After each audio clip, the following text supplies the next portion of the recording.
নমস্কার বন্ধুরা, ভিডিওটা ক্লিক করার জন্য অসংখ্য ধন্যবাদ। আজকে এই ভিডিওতে তোমাদেরকে বলবো নৈহাটির বড় মাকে পূজা করতে হলে কখন আসবে, কিভাবে আসবে এবং মন্দির কি কি বার বন্ধ আছে এবং পূজা করতে গেলে কি কি প্রয়োজন ইত্যাদি সমস্ত কিছু আমি এই ভিডিওতে তোমাদেরকে বলবো। চলো ভিডিওটা স্কিপ না করে শুরু করা যাক।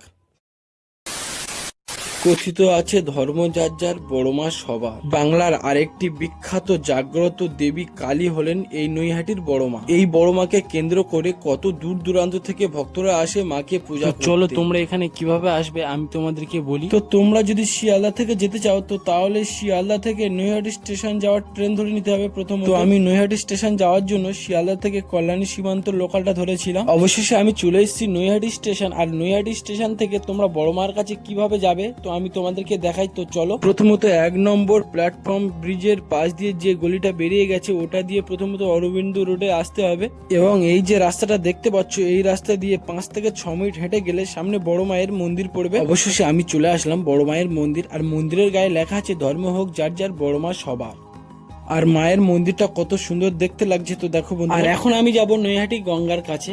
তো বড় মাকে পূজা করতে হলে গঙ্গা স্নান করা দরকার, তো তার জন্য আমি গঙ্গা জল ছিটিয়ে সেই জন্য আমি আস্তে আস্তে গঙ্গার দিকেই যাচ্ছি। তো চলো এখন তোমাদের এই বড় মায়ের কিছু অলৌকিক ঘটনা এবং তথ্য আমি তোমাদেরকে। আর এই বড় মায়ের মন্দির নামকরণ আগে ভবেশকালী নামে পরিচিত ছিল। আর এই বড় মায়ের মন্দিরটি প্রতিষ্ঠান করেন ভবেশ চক্রবর্তী। ভবেশ চক্রবর্তী প্রথম নিজের বাড়িতে পূজা করলেন এই বড় মায়ের। আর সবাই মনে করেন যে মার কাছে মন থেকে প্রার্থনা করলে মা কাউকে ফেরায়, এমনটা বিশ্বাস ভক্তদের। সেই থেকে উঠে এসেছে ধর্ম হোক যার যার, বড় মা সবার। তাই সবাই বড় মাকে পূজা করতে আসে দূর দূরান্ত থেকে। অনেক ভক্তরা নৈহাটি গঙ্গায় স্নান করার পর গন্ডি কেটে কেটে মায়ের কাছে যায় পূজা দেওয়ার জন্য। বড় মায়ের কাছে প্রার্থনা যখন সত্যি হয়ে যায় তখন অনেক ভক্তরা এরকম ভাবে গন্ডি কেটে কেটে যায় মায়ের কাছে পূজা দিতে। তারপর গঙ্গায় থেকে গঙ্গা জল ছিটিয়ে মায়ের মন্দিরের দিকে যাচ্ছিলাম পূজা দেওয়ার জন্য। যেতে যেতে দেখছিলাম মায়ের কত সুন্দর সুন্দর ফটো বিক্রি হচ্ছে। তারপর আমি পূজার ডালা কিনে নিয়েছি পূজা দেওয়ার জন্য। আর এখন আমি পূজা দেওয়ার জন্য লাইন দিতে যাচ্ছি, যেহেতু আমি গিয়েছিলাম শনিবার। আর এখানে শনিবার এবং মঙ্গলবার প্রচুর ভিড় হয়। প্রায় 2 থেকে 2.5 ঘন্টা লাইন দেওয়ার পর